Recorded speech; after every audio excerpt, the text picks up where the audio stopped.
Au-delà de pour man déjà moom mi nga xamante ni elle est de la diaspora soo ko gisee mu wax jagleel bi ñu leen jagleel ak sargal bi ñu leen sargal bis boobu c'est inédit. Donc ça veut dire que am na fu ñu leen xamante ni état teg na ko fa. man dama jàpp ni état bu am responsabilité sa doom fépp fu mu nekk da nga koy taxaw. Parce que moi j'ai eu l'occasion de voyager, j'ai fait beaucoup de pays. Et chaque fois damay rencontrer la diaspora sénégalaise si c'est une difficulté. Et quand on parle de diaspora, il y a pas que l'Europe. Oui. Donc ñi nga xam ni ñu ngi Afrique centrale, que ça soit au Gabon, que ça soit au Congo, au Cameroun. La preuve soo demee Cameroun, tu verras que sénégalais yi surtout suma mbokku bijoutiers yi ñu ngi fa. Nga dem Gabon ñoom ñoo fa nekk. Donc parfois dañu am ay difficultés ñoom par rapport ak ay carte séjour. Parfois nga dégg ñu ne la sénégalais yi am nañ ay difficultés fële ca Turquie.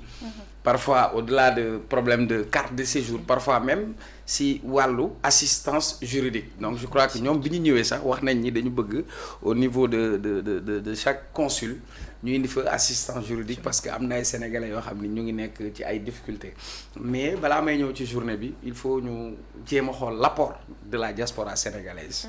Sur le plan économique par exemple. Est-ce que vous savez que en 2024 ci koom-koomu Sénégal li ñu envoyé ci xaalis. li jógee bitim réew dugg Sénégal ñoo ngi ko xayma ci 2211 milliards. xoolal loolu. gis nga loolu. En termes de chiffres. Parce que boo demee dafa yokk sax parce que en 2023 mu ngi eggoon ci à peu près 116 000 milliards. Mais en 2024 ci 2024 bi lañu parce que 2025 bi jeexagul. Mais ci xayma en 2024 la diaspora sénégalaise a injecté. mooy li ñuy yónnee te yi ñuy yónnee mooy yi nga xamante ne moom nga moo am traçabilité. Surtout parce que man sama mbokk tukulóor am na neneen ñuy yónnee. 2211 milliards la diaspora sénégalaise injecté loolu boo ko xaymaa ci PIB wu Sénégal ça représente 12%. beneen comparaison bi Serigne. Ce que la diaspora sénégalaise injecte dans l'économie moo ëpp aide au développement bi dugg Sénégal. C'est vrai. C'est-à-dire aide au développement France lii la dugal AFD coopération allemande lii la dugal donc la diaspora sénégalaise joue un rôle capital et principal dans l'économie du Sénégal. Donc ça c'est sur le plan économique. ma joxal la beneen pour wan la apportu diaspora. Sénégal dañu ñëw am na ay difficultés financières ñu ne dañuy def emprunt obligataire. yéen ñëpp yéen ngeen fi ñu def fi diaspora bon. bi état au Sénégal demee sur le marché ñu ne dañuy def diaspora bonne pour demander aux gens de la diaspora ñu jël seen xaalis lebal état au Sénégal taux de couverture bi ñu am 150%. C'est-à-dire l'objectif c'était d'avoir 300 milliards la diaspora lebal état au Sénégal ba mu egg 450 milliards. Donc ça c'est des chiffres yoo xamante c'est une évidence. Maintenant beneen bi depuis que le Sénégal est Sénégal kër goo dem. doomu Sénégal mu ngi bitim réew di ci dugal loxo bu école ubbee ñu ngi ci inscription yi ñu ngay dépense ñi nekk ci seen dëkk village reculé bëri na village yoo xam ne boo fa demee poste de santé yi c'est les gens de la diaspora qui vont se cotiser pour le faire ambulance c'est les gens de la diaspora qui vont le faire ñun ñu nekk dans les collectivités territoriales bu ñu soxlaa une coopération on a besoin par exemple moom am na fu mu nekk ci benn réew ñu bindal ko ab këyit mu dem lijjanti loo xamante ni mën na ko indi gox-goxaat donc la diaspora a toujours joué un rôle acteur principal parce que le Sénégal c'est un pays de migrants. Loolu c'est sur le plan économique. Maintenant wax nga ko sur le plan politique. Il faut rendre à César ce qui appartient à César. Parce que diaspora bi dès le début et puis li indi loolu est-ce que tu sais que Serigne. yi nekk bitim réew ils sont plus informés que ñi nekk Sénégal. je vais vous donner un exemple parce que. yow mi nekk Sénégal si say mbir yi ngay nekk affaire yooyu mais ñoom ñi nekk diaspora mooy li waa ji doon wax nit a ngi ci kaw picc a ngi ci kaw waaye xel maa ngi ci suuf donc ce qui fait que même yow boo xool sans limite ñi ëpp ñi lay seetaan bitim réew lañ nekk parce que tout simplement c'est le cœur c'est le lien qu'ils ont avec leur territoire donc le seul lien moo tax tout ce qui tourne autour du Sénégal les intéresse mais au-delà de les intéresser ils ont agi. Pastef coole lu muy bëri benn doole bi su ko amee au niveau de la diaspora parce que la diaspora s'est mobilisée dans tous les combats politiques que Pastef a menés la diaspora a été au devant de la scène que ça soit seen contribution financière que ça soit seen contribution technique beneen bi soo amee diaspora ñett nga mën a am ci ñoom ci wàllu koom-koom lan mooy seen apport économique beneen bi ci wàllu capacité technique parce que ki dem bitim réew jàng na fa am na fa xam-xam wala am na fa une qualification am na fa benn expertise kon kooku tey war nga soxla xam-xamam ak compétence am ak expertise am muy yow nag yow muy gouverner yow yaay xool kii lan nga mën a am ci moom li mu amee nan nga ci tirer profit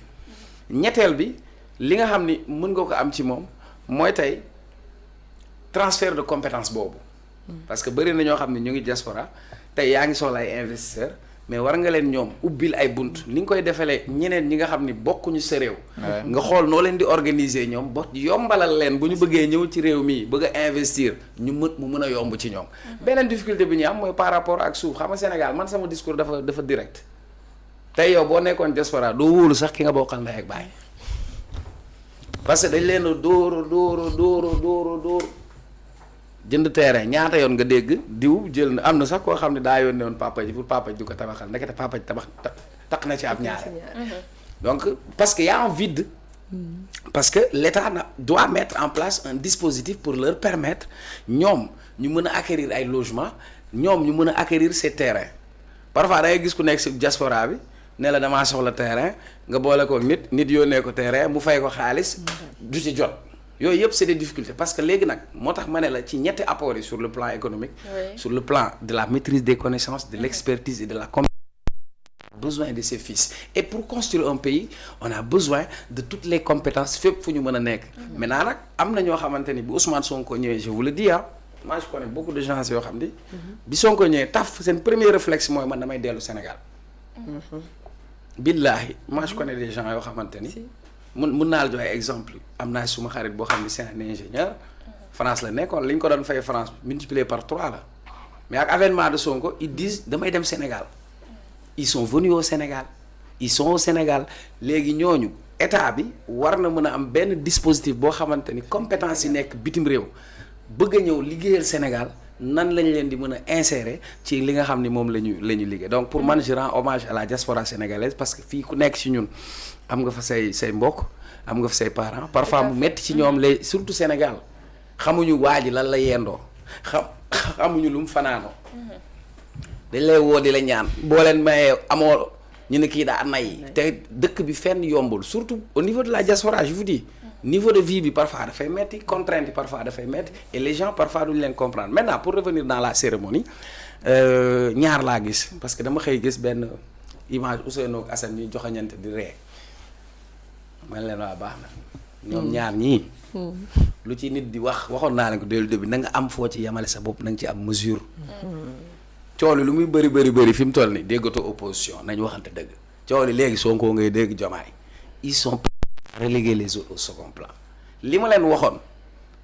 ne nit ñi leen mën a dimbali doon ay puso ñaw ko ba mu rafet plutôt que nekk ay layset parce que am na ñoo xam ne li ñuy xaar mooy ñoom ñaar ñu mbëkkante te seen mbëkkante bi amaluñ njëriñ teguñu leen fi pour ñu mbëkkante man dama leen koy wax ñoom ñaar ñëpp teguñu leen fi pour ñu am problème dañu leen fee teg pour ñu le discours comme tu as dit parce que discours yomb na mais balaa ngay discours ki ngay discoursal nga xam moom quels sont ses besoins parce que ni mu waxee nii tu comprends nettement que ils ont pris le temps de savoir quels sont les problèmes de la diaspora yan type de solution adaptée lañ mën a indil la diaspora donc su waxee ni que tey su indee New Deal technologique parce que New Deal technologique bi ki ko doon coordonné si diaspora bi la jógee c'est un ami d'enfance on a grandi ensemble on a fait nos études ensemble Idi Demba Thiam qui est un ingénieur en cybersécurité benn même en Afrique certification mu am kenn amu ko New Deal technologique bi moom moo ñëwoon doon def loolu yépp te pour vous dire kon diaspora bi xam-xam boobu ñoom ñoo ko fi indi léegi avec le New Deal technologique dañu toll foo xamante ni nous sommes à l'ère du numérique kii war na soxla kayitu juddam mbadaxun wala Podor mais il faut moom mu woo benn bàjjanam bi woo nijaay bi ñu fay horaire bi dem wuti kayit parfois kayit bi nekk faux alors que à travers le numérique on peut régler ça am na ñoo xam ne seen doom bitim réew la juddoo war na mën a am kayitu Sénégal c'est des difficultés majeures je vous donne un exemple année bi Espagne pendant 10 ans commission bi war a defal passeport sénégalais nekk foofu ñëwul woon. commission bi muy ñëw quota bi mu indi. il moo informé à Barcelone. quota bi mu prévoir c'était pour à peu près 300 personnes à peu près. C'est pas suffisant. nombre de sénégalais yi ñëw ëpp lim bi nga xamante ni moom lañ leen prévoir. finalement c'est la police espagnole qui vient pour taxaw parce que da ngay gis koo xam ne voyagé na depuis des années passeport am jeex na. il a un problème pour renouveler son passeport donc ça ce sera un apport. beneen bi comment les permettre d'avoir l'accès au logement et quand le président prend cet engagement. parce que képp koo gis mu nekk bitim réew. bëgg na am kër gu mu tabax donc pour man li Serigne wax il y a des solutions qui sont là comment faire maintenant pour accompagner la diaspora mais aussi comment faire pour capitaliser c'est important de capitaliser les initiatives de la diaspora comment les pousser ba ñoom ñu gën a sawar parce que nit ki aussi mënul nekk bitim réew am ay projet ñëw ba Sénégal di ci man mën naa la joxe exemple parce que man lu ma gëm laay wax billaahi wallaahi fii laa ko waxee et ça je le dis pour gouvernement bi yëpp ak DG yëpp ñu may dégg il y a 2 Sénégalais je vous donne 2 exemples kenn ki il vient des États-Unis il a son projet s'appelle Kenbox c'est-à-dire ci dans les grandes places dañuy def benn box bu mag soo amee comme en Europe dans les garages nga ñëw def sa bagage soo soxlaa yóbbante ko Touba à partir de foofu te à ton coffre waa ji il a écrit à tous les services tous les ministères concernés kenn tontu ko benn nit moo ko tontu xam nga kan moo ko tontu Ousmane Sonko c'est-à-dire il écrit à tout le monde la seule personne qui répond à la correspondance c'est le premier ministre Ousmane Sonko ma amaat keneen ku ne ma bindaat na service bu ne bind na ko bind primature mais dafa mel ni Sénégal Ousmane Sonko rek moo fi jot correspondance di ci tontu. loolu tamit lu ñu war a wax la. parce que bu ñu bëggee ni dañu bëgg a doxal réew mi développer réew mi il faut que ñu am de l'efficacité et de l'efficience et le service public doit être là parce qu'il y a beaucoup de gens qui ont des opportunités pour venir investir au Sénégal ils vont frapper à toutes les portes et malheureusement système yi fi nekkoon moo fi nekk soo bëggee accéder fenn ñu ne la non dañ lay booleeg diw ni la booleeg diw alors que nday mili gi nga xam ni mooy premier ministre chef de gouvernement man maa koy seedeel parce qu'il y a 2 personnes qui m'ont dit dañuy bind ñëpp bind Ousmane Sonko tontu leen ce n'est pas normal loolu aussi lu ñu war xoolaat la. D'accord, très bien en tout cas mu nekkoon journée bu am solo et ñu jàpp ne dina nekk loo xamante ni dinañu ko wéyal su ko